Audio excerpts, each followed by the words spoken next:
Сәлем достар. Біз нан қуырдақ, нан палау жасайтын боламыз.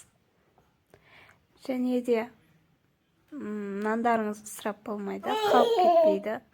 Егер де қатып қалған нандарыңыз болса, осындай нанды жасап көріңіз. Пияз бен картошканы қуырып аламыз.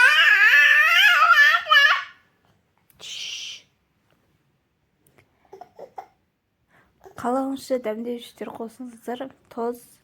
Мен тоз бұрыш қостым.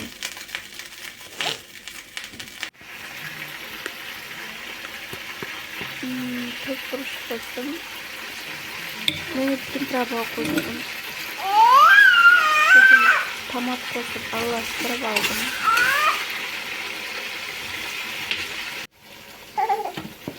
Мен қайнап қойдым.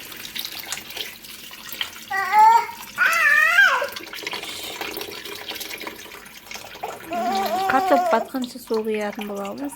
Және де қайнағанын күтеміз. Не су қайнап жатыр. Бір картошкасы піскенше баяу отта қайнататын боламыз.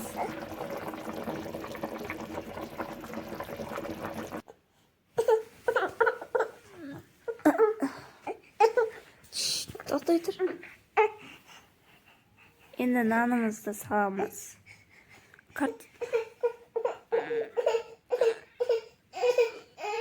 Нанға суы әдемі сіңетін болады. Араластырып қоямыз.